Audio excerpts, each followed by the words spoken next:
This is a cautionary tale of how getting drunk and hitchhiking home can lead to you seeing the smallest penis in the world. Welcome to Sketch My Story. I'm T. Latimer, and this is my story. It was probably about 10 years ago. I was around my mate's house for like a Eurovision party. You pick a random country out of a hat, and if they win, you win? I can't remember what you won. It was probably more drink. I got so drunk that night. I was a broke uni student, which is an acceptable thing to be as opposed to now where I'm just bad at capitalism.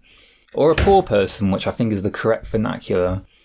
I think I had about £35 to my name, which is just enough to buy a tiny bottle of rum, some baccy, a bus in and a taxi home.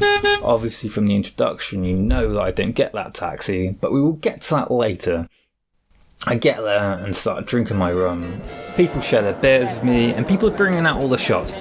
I picked a Stony out of a hat and I can't tell you if they won because about halfway through the night I got a text from this girl that was in my class. She wanted to know if I wanted to come out drinking with her, and I looked at the text and thought about it. You know, so I was having a really nice night and I didn't really know many people before I got there, but now I feel like I'm friends with the whole house. And as my new friends who invited me to their party, it clearly took like a lot of planning and effort, I knew that they would understand me ditching them to meet up with some girl that just texted me out of the blue and probably isn't even that interested in me. I know I'm the worst. She tells me to meet her at this shit club.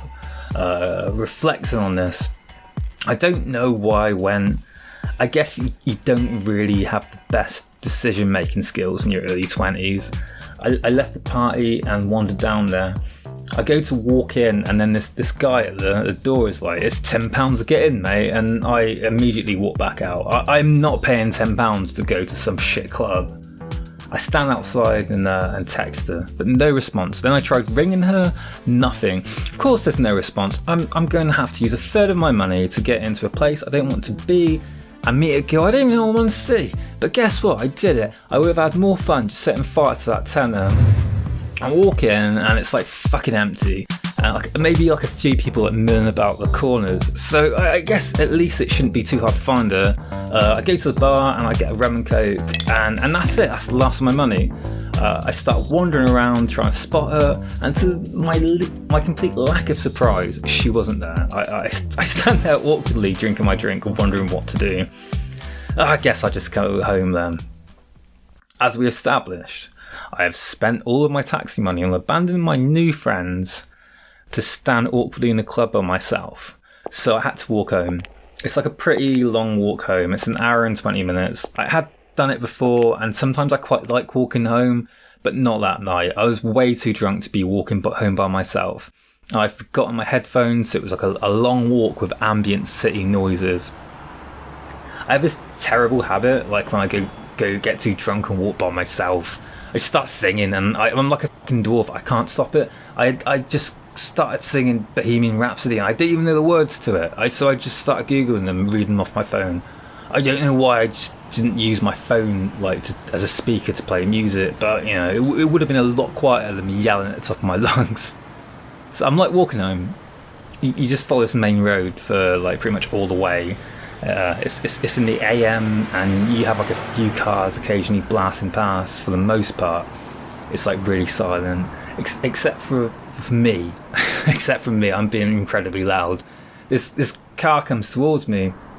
It starts slowing down as it gets closer and I start feeling nervous, and as a defense mechanism I just start singing louder. I don't know, just show I'm not scared.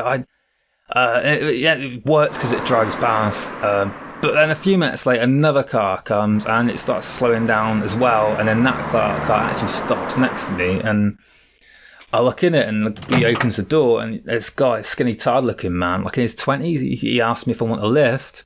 Like, I mull over my options. Like, you know, do I carry on walking home or potentially have my skin used to make a lampshade? As I've said before, you don't make great decisions in your 20s. I was really fed up with walking. I hopped into his car and he asked me where I'm going, and apparently he is going the same way as me, which is a bit of a strange coincidence, but at least I don't have to walk anymore, so I don't care. He starts asking me what I do for a living and I ask him what he does, and we sort of do that sort of boring small talk, but boring small talk's comforting when you're drunken in a stranger's car in the middle of the night.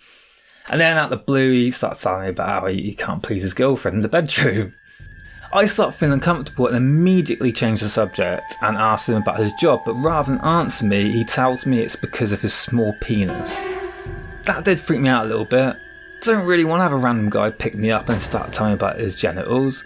It's a red flag. That's a red flag, isn't it? Am I going to get home, or am I going to wake up disorientated in a street corner and find out that he's cut off my average sized penis and sewn it to his own groin? Yeah, and despite my constant change in the subject, anything I could think of, the rest of the journey carried on with him telling me in lots of new and different ways that he has a tiny dick. We finally get to my house. I quickly tell him, this is fine, stop here. He stops. And the massive relief I had when he was on my street and the car was static and I was not tied up in the boot. But before I had a chance to celebrate another day of living, he asked if I wanted to see his tiny dick. And no, I did not want to see his tiny dick. But before I had a chance to say no, he whipped it out, and he was not kidding. It was the least useful penis I've ever seen. I quickly opened up the door and ran home. Okay, yeah, that was super creepy. I had a lot of fun on this one, though. Drawing all the small phallic symbols and the human lampshade. It was great. Here's another nail biter that I illustrated here that I think you'll like. Join me by tapping this link now to see how Ryan James wound up being chased by police dogs. And thank you, Tom, for sharing your story.